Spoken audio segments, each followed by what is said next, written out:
नमस्कार दोस्तों, मैं advocate Vishnudhari Singh legal channel में आप सभी दर्शकों का स्वागत करता हूं। दोस्तों, आज मेरे वीडियो बनाने का टॉपिक है कि जब आप कोई खेती की ज़मीन या कोई रेजिडेंशियल प्लॉट या कमर्शियल प्लॉट का ज़मीन खरीदें, वैसी परिस्थिति में आप निम्न 12 दस्तावेज का जाँच अवश्य कर लें, अन्यथा बाद में आपको परेशानी उठानी पड़ सकती है। अनावश्यक मुकदमेबाजी में आप फंस सकते हैं दोस्तों। इसीलिए इन 12 दस्तावेजों की जाँच करना ज़रूरी है।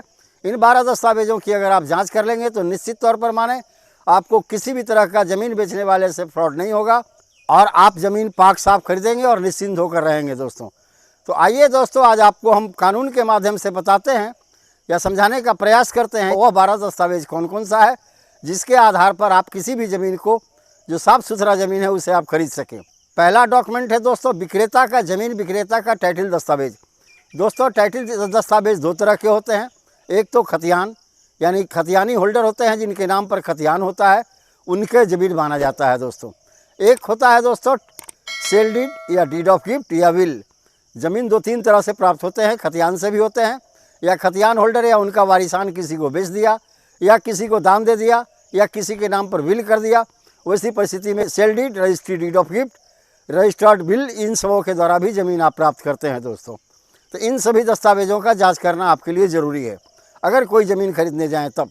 मेरी सुझाव रहेगी दोस्तों, जनरल पावर ऑफ अटर्नी के आधार पर आप ज़मीन न खरीदें, उसके मूल मालिक से ही ज़मीन खरीदें, क्योंकि कोई भी एजेंट आपको कभी भी धोखा दे सकता है जो general power of attorney holder है।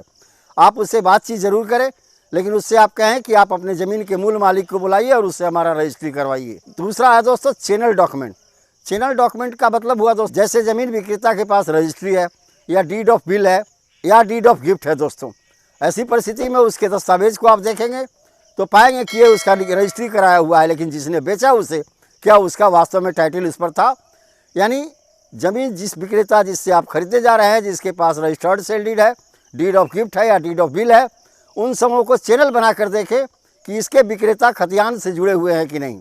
यानी खतियान मालिक ने जिसे ज़मीन बेचा, वो खरीदने वाला तीसरे को बेचा, तीसरे वाला ने चौथे को बेचा और चौथे वाले से आप खरीद रहे हैं। तो इन चारों दस्तावेजों को आप देखने का प्रयास करें दोस्तों। जिससे आप खरीद रहे हैं उसके विक्रेताओं को जोड़ते हुए जाएं कि खतियान मालिक तक पहुंच जाए। अगर खतियान मालिक से ये कनेक्शन नहीं जुड़ा रहेगा तो निश्चित तौर पर मानिए आपके साथ फ्रॉड होगा और आप मुसीबत में फंस सकते हैं दोस्तों। तीसरा है दोस्तों इनकम्बरेंस सर्टिफिकेट। इनकम्बरेंस सर्टिफिकेट दोस्तों ये होता है कि ज़मीन पर किसी तरह का कोई लोन लिए होते हैं या मॉर्गेज करके बंधकनामा बनाए होते हैं। इसके लिए मैं राय दूंगा कि आप रजिस्ट्री ऑफिस में जाएँ, वहाँ एक फॉर्म 22 होता है, फॉर्म 22 उसे भर करके ज़मीन का पूरा डिस्क्रिप्शन दें, जो एक छोटा सा गवर्नमेंट का फीस होता है उसे जमा करें। जितने भी तरह का मॉर्गेज वगैरह किए होंगे अगर कोई ज़मीन विक्रेता उस ज़मीन पर, तो वहाँ से आपको प्राप्त हो जाएगा। अगर वहाँ से प्राप्त नहीं हुआ दोस्तों तो आप बैंक चले जाएँ। बैंक से भी कभी कभी ज़मीन लोग बंधक रख करके लोन लेता है। यानी चौथा सर्टिफिकेट है ज़मीन का बंधकनामा, इसे कहते हैं mortgage document of bank. Bank से भी आपको पता लग जाएगा कि इस ज़मीन का मॉर्गेज ज़मीन के विक्रेता ने किया है या नहीं। मैं तो राय दूंगा दोस्तों कि इन सबों के लिए आप एक वकील को रखें और वकील को कहें कि आप एक टाइटल सर्च रिपोर्ट बना दीजिए, और टाइटल सर्च रिपोर्ट के आधार पर ही आप ज़मीन के टाइटल को देखें और उसके बाद आपको सही ज़मीन खरीदने का मौका मिल जाएगा। चौथा डॉक्यूमेंट है दोस्तों ऑक्यूपेंसी सर्टिफिकेट। अगर आप कोई बिल्डिंग वगैरह खरीद रहे हैं तो बिल्डर से ऑक्यूपेंसी सर्टिफिकेट ले लें कि वास्तव में इस फ्लैट में हमारा ऑक्यूपाइड हुआ कि नहीं हुआ, हमारे अधिकार में आया कि नहीं। पाँचवा है दोस्तों पोजेसन सर्टिफिकेट, कब्जा का सर्टिफिकेट। ये आपको जनरली अंचलाधिकारी इशू करते हैं या म्यूनिसिपल कॉरपोरेशन इशू करता है। आप वहाँ से ही पता लगा सकते हैं कि इस ज़मीन पर वास्तव में सरकार की ओर से किसका कब्जा है। ऐसे देखने पर तो बहुत लोग कब्जा किए होते हैं, लेकिन सरकार के यहाँ जिसका कब्जा होता है उसी का कब्जा माना जाता है दोस्तों। छठा है दोस्तों मॉर्गेज सर्टिफिकेट। ये आपको बैंक से मिलेगा। बैंक में यह ज़मीन मॉर्गेज है या नहीं, बैंक से सर्च करेंगे आपको पता लग जाएगा कि यह ज़मीन मॉर्गेज है या नहीं। सातवां है दोस्तों टैक्स सर्टिफिकेट। हर ज़मीन या हर प्लॉट का या हर फ्लैट का एक गवर्नमेंट का टैक्स होता है। जैसे रेजिडेंशियल टैक्स, गवर्नमेंट का टैक्स जो होता है उसका एक रिसीट होता है, चाहे वो वाटर का हो, चाहे वो इलेक्ट्रिसिटी का बिल हो या उनका होल्डिंग का टैक्स हो, जो तरह का टैक्स हो, आप उन टैक्स सर्टिफिकेट को देखें। ये गवर्नमेंट की टैक्स होती है।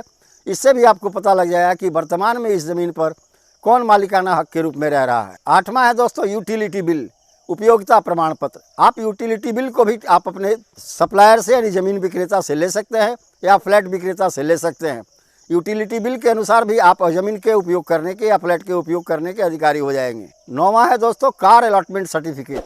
आप जब किसी बिल्डर से कोई फ्लैट खरीदें तो निश्चित आपको कार रखना होगा वहाँ, इसलिए उस बिल्डर से कार अलॉटमेंट सर्टिफिकेट ले लें कि हमें कार रखने के लिए नीचे पार्किंग की सुविधा आप देंगे या नहीं देंगे, अन्यथा बाद में मुसीबत खड़ी हो जाएगी दोस्तों।